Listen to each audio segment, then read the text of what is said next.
Good evening, ladies and gentlemen, and welcome to the Baldwin Report, where I will be discussing the controversial issue of the Iran nuclear deal.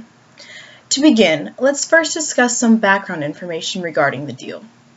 The first discussions regarding the Iran nuclear program began back in 2003. The discussion began after the International Atomic Energy Agency, or the IAEA, reported the existence of secret nuclear facilities in Natanz.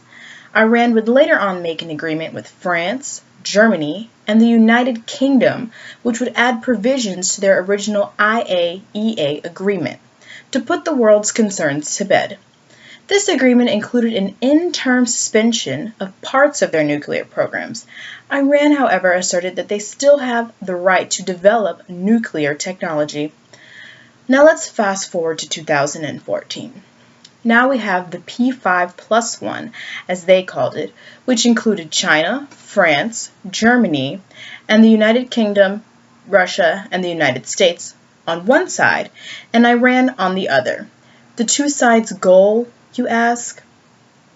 Well, it was to create a joint plan of action to create a solution to the global concerns revolving around Iran's nuclear program.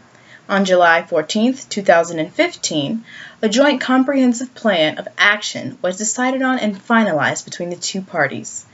Now, I'd like to discuss some of the pros and cons regarding the Iran nuclear deal. Republican Senator Orrin Hatch described the deal as a catastrophically bad deal when being interviewed by the Congressional Digest. He went on to explain how the deal allows Iran to eventually build its nuclear program if they just follow the agreements laid forth. 1. Iran will still be allowed to enrich uranium. 2. They will be allowed to conduct nuclear research. And 3. If after 8 years and Iran has continued to abide by the agreement, they will then be allowed to build new and advanced uranium enriching centrifuges. If they follow the agreement for 15 more years, they will then be allowed to use those new centrifuges to enrich uranium on an industrial scale. Juan Zarate, the former national security advisor, said this: "This deal stalls, then enables, and then validates an Iranian nuclear program. Is this a patient pathway to nuclear weapons capabilities?" There are some pros, however, to this new deal. We must first understand this. Iran is currently a nuclear threshold state and poses a very serious threat to the world.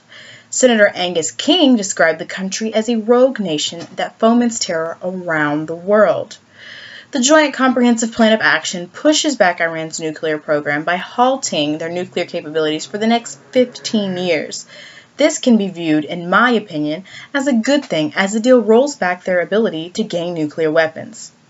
Lastly, we must look at the facts, and the fact is this: the United States is not the only nation making and enforcing this agreement with Iran. As I've mentioned earlier, this agreement was pioneered by the P5, and we only later came in on the deal. This is a multilateral agreement. Senator Angus King said it best: "If we walk away from this deal, we are doing so alone." This agreement is the only real way to ensure that Iran's nuclear research and capabilities will slow down or at least temporarily freeze. And while many of us find no real comfort in this new deal, the Iran nuclear agreement is, in my opinion, the safest option to preserve peace. Thank you.